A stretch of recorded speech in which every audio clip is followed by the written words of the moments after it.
Muy bien. Bueno, buenas tardes a todos. Hoy por problemas técnicos vamos a subir la entrevista grabada. Les damos la bienvenida nuevamente a estos vivos de Adora Joven. En el día de hoy vamos a continuar con este camino que veníamos transitando con referente a la transparencia de la Iglesia, la comunicación y demás. Eh, y así como habíamos estado hablando, uno de los tópicos con nuestro obispo, con Monseñor Gabriel Mestre, respecto de lo que era el tema de abusos sexuales y demás por miembros por parte del clero. Bueno, siguiendo con este camino, hoy vamos a hablar del motus propius de lo que salió todo, digamos, de Francisco allá por el 2019, donde fue bajado con todos los referentes de las distintas comisiones episcopales y los referentes de los obispos de las distintas diócesis. Esto fue lo que se denomina la promoción de entornos eclesiales protegidos para menores y adultos vulnerables. Acá en Mar del Plata se estipularon dos herramientas, dos instrumentos, después nos van a explicar bien nuestros invitados del día de hoy cuáles son y cuál es la función de cada uno. Tenemos lo que es la guía propiamente dicho y el instructivo de uso. Todos estos documentos que yo les estoy diciendo están publicados de manera pública, valga la redundancia, tanto el motus propio en la página del Vaticano, como la guía y el instructivo en la página del obispado de acá de la diócesis. Después vamos a compartir todos los datos. Y por otro lado está lo que es la comisión de recepción de informes. Esos son los dos instrumentos que hoy se están aplicando hoy en la diócesis de Mar del Plata. Bueno, vamos a presentar nuestros invitados del día de hoy. Son María del Rosario Pombo, ella es contadora y docente, y su marido Guillermo Oscar Rossi, también es contador y es martillero. Matrimonio laico, ambos forman parte también a su vez de la Comisión de Ecumenismo y Diálogo Interreligioso, y son parte también de la consultoría familiar de nuestra diócesis. Bueno, buenas tardes. Buenas tardes, Buenas Jessica. tardes, Jessica. Buenas tardes a todos. Bueno, bien, por ahí como para empezar a desglosar un poquito todas estas palabras tan lindas que nos suelen poner, ¿no? Todos los motus propios y en los documentos y demás. ¿Qué sería esto de la promoción de entornos eclesiales protegidos para menores y adultos vulnerables? ¿Qué entendemos por eso? Bueno, como vos explicaste en un principio, a partir del motu propio del Padre Francisco, eh, salió el 7 de mayo de 2019, en todas las diócesis del mundo debieron crearse espacios y sistemas que sean fácilmente accesibles para el público en general, para que se puedan presentar denuncias de abusos por parte de clérigos, de consagrados. Eso forma parte de lo que es, como vos decías, esta guía para la promoción de entornos eclesiales protegidos, ¿no? Que es un conjunto de herramientas, de recomendaciones, de prescripciones para que se generen condiciones adecuadas a fin de prevenir estos hechos y distintas situaciones de conflicto que pueden generarse dentro de los ámbitos eclesiales o distintas instituciones religiosas o colegios religiosos, donde se atenta contra los derechos de los niños, los adolescentes o de los mayores vulnerables, ¿no? Esta guía es para ser aplicada en todos los programas pastorales o institucionales de las distintas diócesis, dentro de las comunidades parroquiales y también, por supuesto, dentro de las comunidades educativas, ¿no?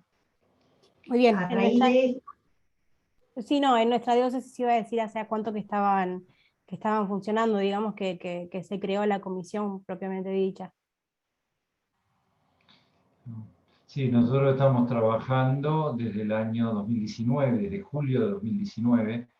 Nuestro obispo fue uno de los primeros que tomó la posta en este trabajo, porque prácticamente a los poquito tiempo, a los 2 meses del motu propio, ya el obispo Gabriel Mestre ya estaba trabajando en esto, nos convoca a trabajar y ahí empezamos una formación por medio de la Universidad Católica Argentina, por medio de la UCA, en forma presencial, en ese momento se podía en algunas reuniones, y en forma virtual, una capacitación que llevó aproximadamente un año, y bueno, que nos sirvió como base para ir aprendiendo, entendiendo las diferentes situaciones, viendo el funcionamiento de lo que podía hacer, armando protocolos, armando una serie de lineamientos sobre cómo ir tomando las denuncias, cómo trabajar. Y bueno, tuvimos varias reuniones y fue, como te decía, uno de los que dio los primeros pasos, ¿no? Digamos el primero, pero debe ser de los primeros, seguro.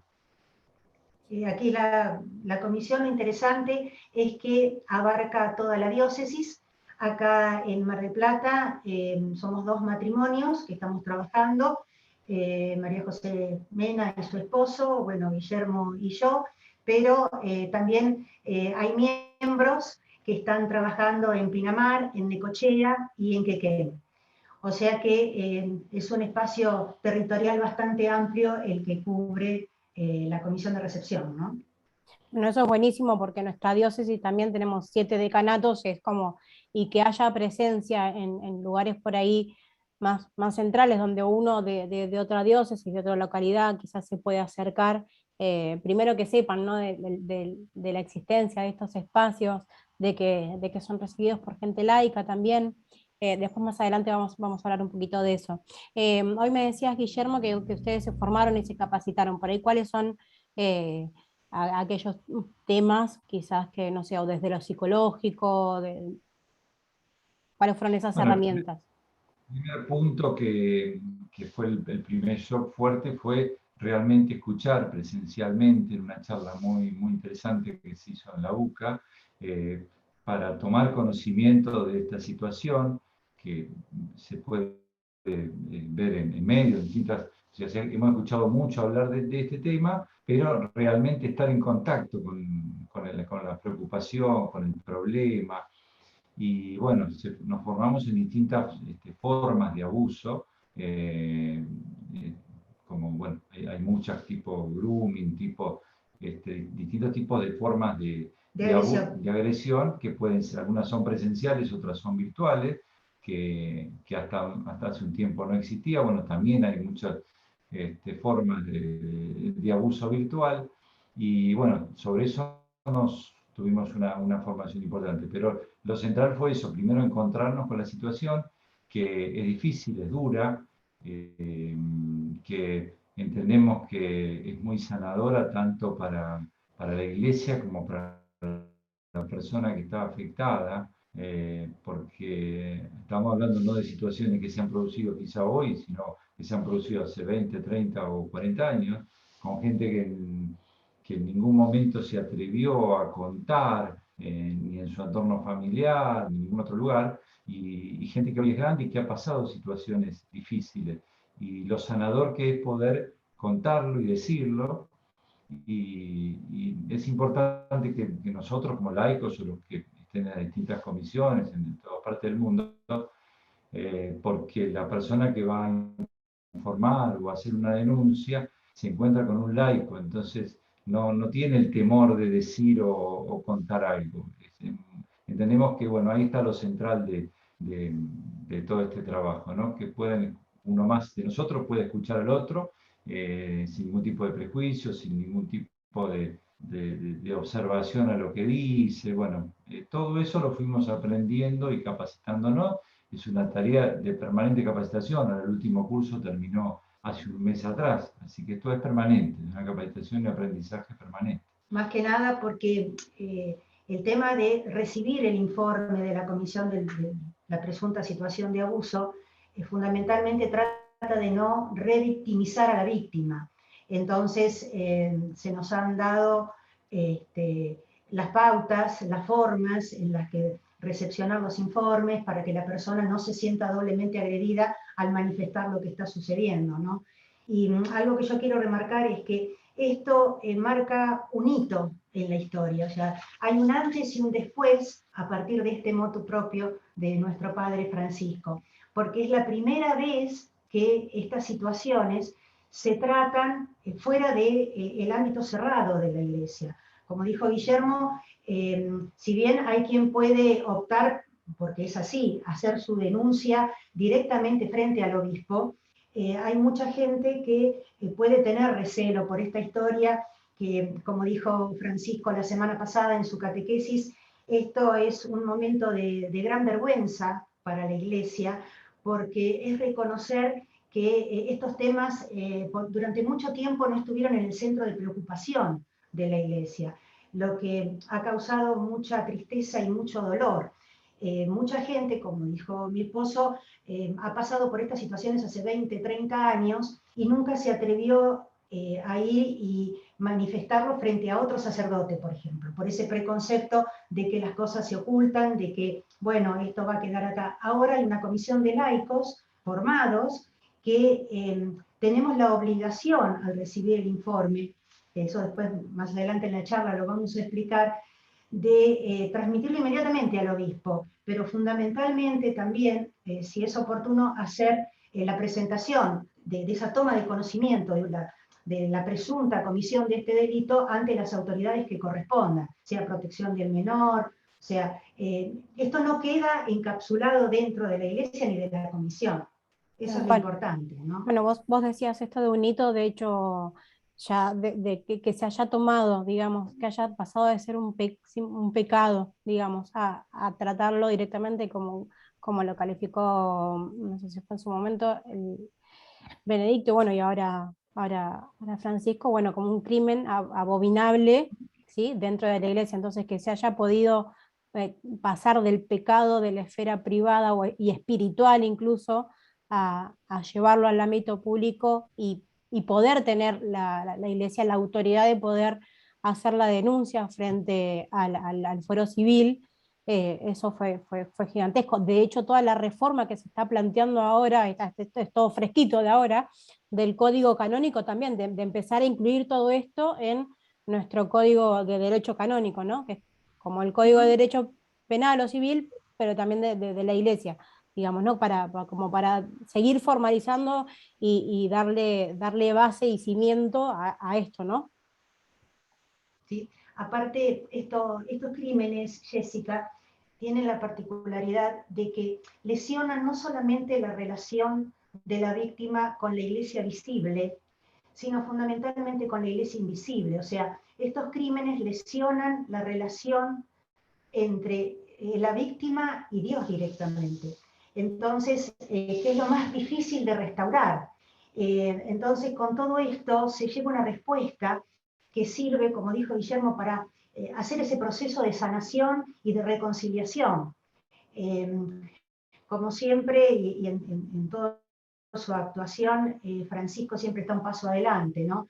Y esta modificación que vos mencionás del Código de Derecho Canónico ha estado también influenciada, me atrevo a decir, por la modificación de nuestro propio Código Penal, que también modificó las condiciones en las que la víctima puede acceder a manifestar lo que le sucedió, ¿no es cierto? Por el tema de la prescripción y todo, que lo vamos a ir charlando. Exacto, perfecto. Por ahí para delimitar un poco también, no sé si es delimitar la palabra, pero vamos a contar bien qué es lo que hace la comisión, ¿sí? Porque en realidad todo este proceso de lo que conlleva un abuso sexual y demás, no se limita solamente a lo que es la comisión de recepción de informes, ¿sí? Sino que hay varias patas. Ellos son como la puerta de entrada y nuestra motivación acá es bueno, que puedan conocer que existe esta comisión, que animarlos a que denuncien casos que haya, algún abuso o alguna situación incómoda, lo que sea, que sepan que existe este tipo de herramientas que está brindando la Iglesia y que no necesariamente van a tener que quizás, si fue por parte de un miembro del clero, tener que pasar quizás por esa situación, ¿no? de estar ante una figura para lo que va a representar en ese momento para la persona eh, abusada, ¿no? Bien, bueno, dijimos que era la comisión y cómo funcionaba. ¿Cómo es este proceso de recepción de los informes? Digamos, yo, Jessica, vengo, me presento, tengo esta situación. ¿Cómo me empiezo el Bueno, camino? Bueno, el primer paso, por supuesto, es comunicarse con el obispado en forma telefónica o por mail para pedir una entrevista. En ese momento se recibe a la persona, se recibe la información. Nosotros nos limitamos a escuchar lo que la persona nos dice, sin interferir, sin intervenir con ninguna opinión ni con ningún gesto. Bueno, escuchando lo que esta persona informa. la denuncia contra un clérigo, contra un miembro de la vida consagrada, de sociedad apostólica, bueno, el caso que sea, nosotros escuchamos, labramos un acta en donde se deja constancia de la persona que viene, que puede ser el afectado o puede no ser el afectado, puede ser un familiar, un amigo, alguien que tenga información verosímil de que el hecho ocurrió.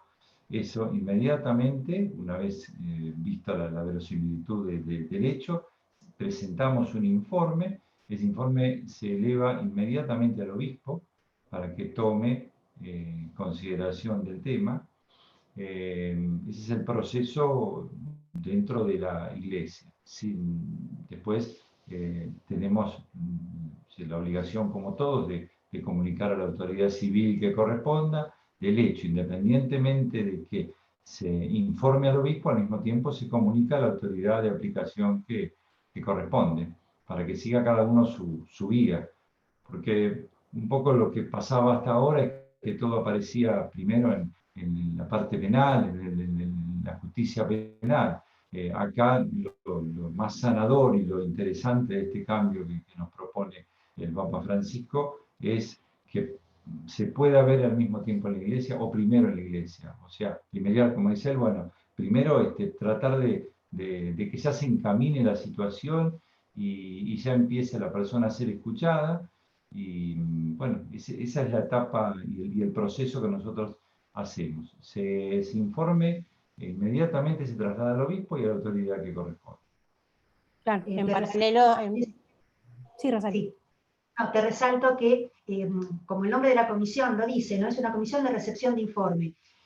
¿Por qué no decimos denuncia? Porque nosotros no juzgamos, nosotros recibimos de parte de la persona que viene, que manifiesta pasar o tener conocimiento de que está pasando una situación de abuso o de violencia contra un menor, contra un adolescente, contra un menor vulnerable. Nosotros recibimos el informe y así lo tratamos. Inclusive hacia afuera, hacia las autoridades civiles, nosotros no vamos y presentamos una denuncia contra una persona en particular. Nosotros decimos que hemos tomado conocimiento de una presunta comisión de un delito y está en manos de las autoridades seguir con el curso lógico de la investigación. Esto es importante también porque o sea, no es una casa de brujas y sabemos que a veces por distintos intereses también pueden generarse situaciones que no son tales.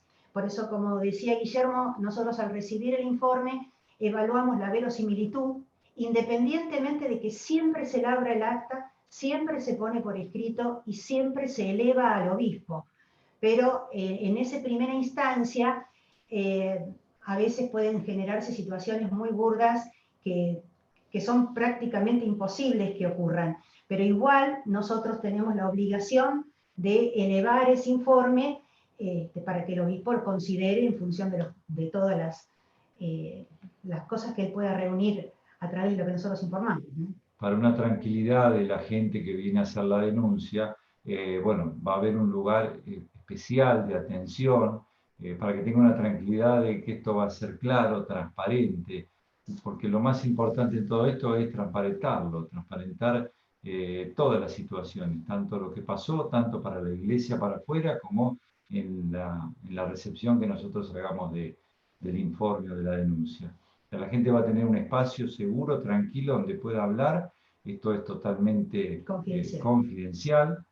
Nosotros venimos trabajando en el tema de consultoría desde hace muchos años, que también es confidencial, es donde la gente expresa sus situaciones familiares, personales, que le van pasando. Y bueno, estamos acostumbrados ya hace años a trabajar en este tema de consultoría familiares y ahí se garantiza la confidencialidad de lo que la persona dice. O sea, analizamos la verosimilitud, pero que la gente tenga la tranquilidad de que lo que se nos transmite queda plasmado exclusivamente en ese informe que se eleva a la autoridad que corresponde. Claro, eso iba a decir, del tema de que si bien uno dice, bueno, hacerlo público, sí, hacerlo público dentro del ámbito que corresponde, pero no hacerlo de público conocimiento, digamos, sino que esa privacidad se mantenga, esa confidencialidad, digamos, se mantiene.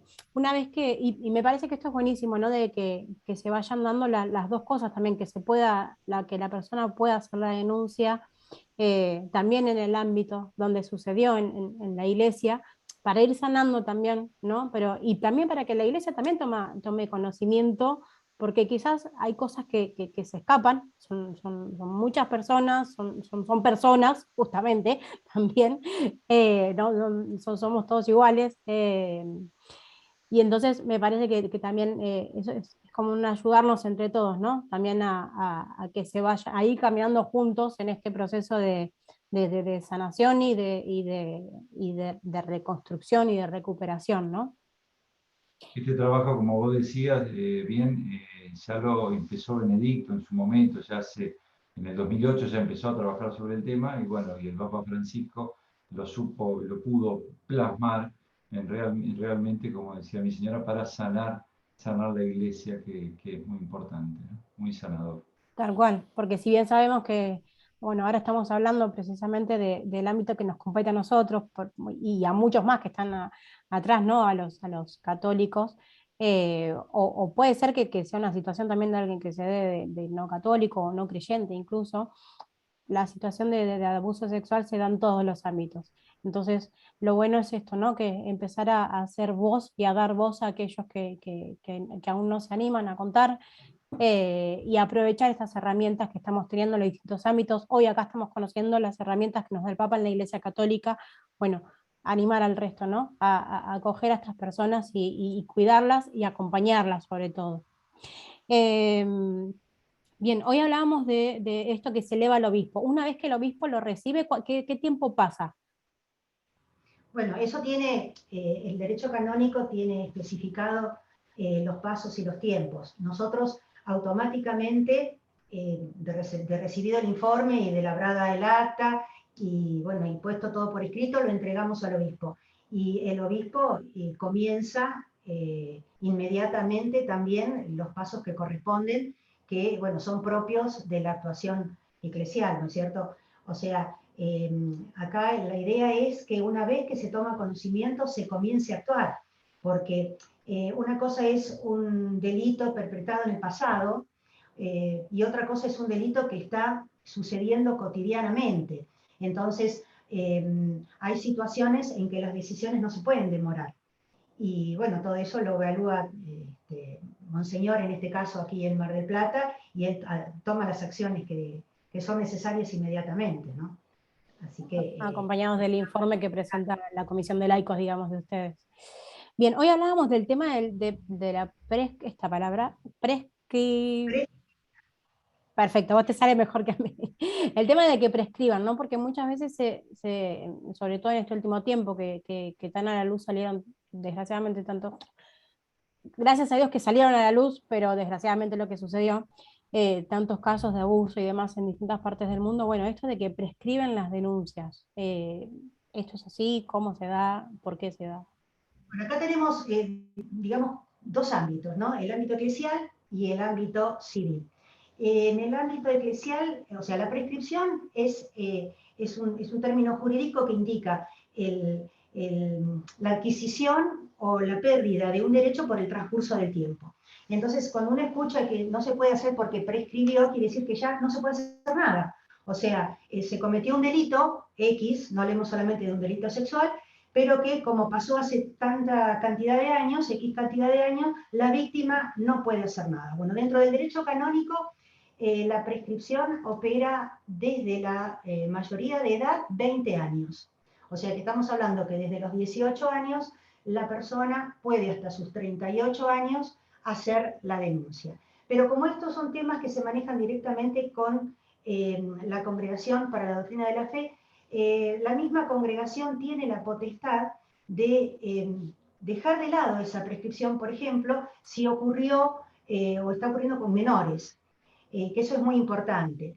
Y en el fuero penal, en nuestro país, hasta el 2011, el artículo 63 del Código Penal nos decía que la prescripción era de 4 a 12 años, dependiendo del tipo de delito, que comenzaba a correr a partir de la medianoche del día en el que se había cometido el delito o en caso de ser un delito continuado en el tiempo, desde la medianoche del último día en el que se había cometido el delito. Esto realmente era terrible para la víctima porque, Es por como si fuera ejemplo, una compra con una tarjeta de débito, de crédito o una deuda en el banco. vos imaginate, Jessy, que si hablamos de un abuso sexual a un menor de 4 años, 12 años se cumplían a los 16 años. Una edad en la que es muy difícil que la víctima esté preparada para poder ir a presentar la denuncia. Esto se modifica primeramente en el año 2011 con la sanción de la llamada Ley Piazza, que fue impulsada por Roberto Piazza, el diseñador de moda, que sufrió abusos desde muy pequeño. Y Piazza lo que logró es que la prescripción comenzara a correr desde la medianoche en la que la víctima llegaba a la mayoría de edad. O sea, a partir de los 18 años se contaban los 12 años. Y esto, por suerte, se vuelve a modificar en el año 2015 con la ley Cunat, que fue impulsada por la senadora Sigrid Cunat de Entre Ríos, donde para que comience a correr la prescripción tienen que darse dos situaciones: la mayoría de edad y el día en el que se presenta la denuncia. Esto es fundamental, porque si ese niño, ese adolescente, fue abusado hace 18 años, lo importante es que la prescripción comience a correr desde que él puede ir y presentar la denuncia. O sea que si una persona de 40 años va y presenta la denuncia, los 12 años corren desde ese día, porque ya es mayor de edad y es a partir del momento en el que se presentó la denuncia. Esto es fundamental también. Totalmente. O sea que ahora los plazos están más encajados entre lo que es canónico y la parte civil, ¿no? O sea, le da mucha más posibilidad a la víctima de manifestarlo. Entonces, bueno. Y de poder ser acompañado, ¿no? Yo por ahí también recalcar esto que en lo que es la consultoría familiar, así como están Rosario y Guillermo, también hay otros matrimonios, hay especializaciones en adicciones, en cuestiones familiares, de todo. Y no necesariamente es para creyente o para católico, ¿sí? Eso es abierto al No, público en general para que uno pueda ir, es un espacio de contención donde uno puede ser justamente esto, ¿no? Escuchado, acompañado desde lo espiritual, desde lo emocional. No todos tienen la posibilidad de quizás acceder a un psicólogo pagando. Bueno, en la consultoría familiar hay psicólogos también, sobre todo hay amor y ganas de ayudar, ¿no? sí, sí. Es importante esto que decís y que vos hacés de comunicación, que en estos momentos, en general, todas las instituciones fallan en el tema de comunicación. Lo importante es comunicar todas estas cosas que hay dentro de la iglesia para que la gente conozca y sepa y busque ayuda. Vos hablabas muy del tema de adicciones, hay gente trabajando con mucho conocimiento, y en el tema de consultorías familiares, todos, ninguno somos psicólogos, pero nos hemos ido preparando para poder escuchar por la realidad de vida, por las experiencias, un poco por la edad, que uno ha pasado diferentes situaciones. Y bueno, la consultoría es un medio donde la gente puede recurrir, que siempre tratamos de recalcar, insistir en las misas, por diferentes medios, para que la gente pueda buscar a alguien con quien hablar, que sea ajeno a la familia. También esto tiene toda la reserva, la confidencialidad, y es un lugar donde hemos escuchado diferentes tipos de situaciones de dolor, y tratamos de acompañar, de sanar, de derivar, como vos decís, a aquellos que no tienen la posibilidad de pagar un psicólogo. Bueno, hay gente que está trabajando en forma gratuita para esto, distintas organizaciones de todo tipo, ¿no? Hay mucha gente trabajando dentro de la iglesia y fuera de la iglesia en ayudar y acompañar a la gente. Nosotros siempre decimos que somos solidarios, el argentino es solidario, pero realmente hay muchos lugares en donde hay gente que presta su tiempo, su espacio, su oído, como hacemos nosotros en la consultoría. Somos varios los matrimonios que estamos trabajando en el proyecto de consultoría familiar.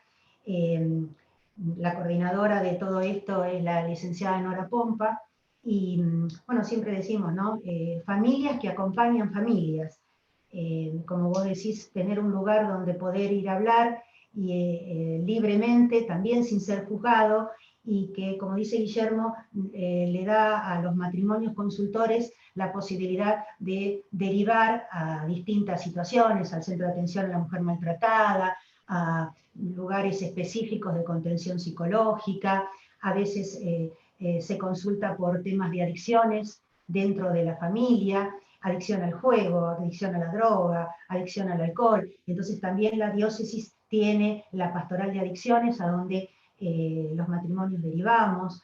O sea, realmente hay toda una red de contención para tantos problemas que hoy nos acusan, ¿no? en la sociedad y como familia, ¿no? ¿Y Es qué tanto, importante que la diócesis tiene una respuesta para los distintos problemas. y qué tanto se Y es han... bueno ayudar, uno a hacer el bien se hace bien a uno mismo. La tarea reconforta, aunque a veces es dura, a veces hay que escuchar situaciones como en este caso, que gracias a Dios no hemos tenido todavía ningún caso, pero son situaciones difíciles, pero hacen mucho bien interiormente a nosotros y a todos los matrimonios que trabajamos en esto, nos hace mucho bien. Tal cual, eso iba a mencionar, Guillermo, acerca de lo que decís recién, porque el último, gracias a Dios, el último caso que hubo en la diócesis, que se dio a conocer, que se tomaron, bueno, de público conocimiento, fue antes de, justamente también de la creación de la comisión, ¿no? Entonces, eso también damos gracias bueno, que se puede caer, o sea, que justamente no se estén dando este tipo de situaciones, al menos acá en la diócesis, pero sí sabemos que es algo que puede llegar a pasar. Somos todos seres humanos, somos todos falibles. eh, entonces, bueno, pero saber que también hay gente que está trabajando, ¿sí? Para contener a todos. Sí, como decimos cuando nos encontramos con Monseñor, es la única comisión de la diócesis en la que estamos contentos de no tener trabajo, Claro. ¿no? Bueno, el tiempo nos sirve para ir preparándonos para cuando Dios nos permita se suceda un caso dentro de la diócesis, ¿no? Pero Bueno, hasta ahora, por suerte, no hemos tenido necesidad de preparar ningún informe. eso perfecto. De todas maneras, vamos a dejar antes que termine el vivo, que no es vivo, es falso vivo, los datos, ¿sí? Para la gente. Yo de todas maneras después lo voy a dejar en las redes sociales. Las consultas y las denuncias, corríjanme ustedes, se formalizan en el obispado, que está en el pasaje Catedral, 1750, es planta baja. Uno entra, toca el timbre, la primer puerta a la izquierda, a su izquierda. Están de lunes a viernes de 9 de la mañana a 12:30 del mediodía. El teléfono es 494-4200. El correo electrónico es obispado@iglesiamdp.org.ar. Y después la página de la diócesis, la página web donde pueden acceder a todos estos documentos y descargarlos y toda esta información que estamos dando es www.obispado-mdp.org.ar. Repito, después lo vamos a estar subiendo. Bueno, Guillermo, Rosario, muchísimas gracias y el espacio es de ustedes para cuando quieran, no sé, que vamos a hablar, no sé, más sobre las consultorías familiares en específico, quizás más adelante, para que la gente empiece a no, dar a conocer todos estos espacios. Bueno, les dejo, yo me despido, muchísimas gracias a todos, muchísimas gracias a ustedes y les dejo el espacio para el cierre. Muchas gracias a vos, Jessica. Es fundamental el trabajo que haces de difundir que existen estas herramientas para, entre todos, hacer que la iglesia sea un espacio seguro, como dice nuestro Papa Francisco, un lugar donde todos nos sintamos seguros y protegidos, ¿no? Bueno, muchas gracias Jessica, gracias a todos y estamos a disposición para lo que necesiten. Bueno, Gracias. muchísimas gracias y que terminen bien el domingo. Igualmente y un saludo Igualmente. para todos. Un abrazo Gracias. enorme. Gracias, gracias.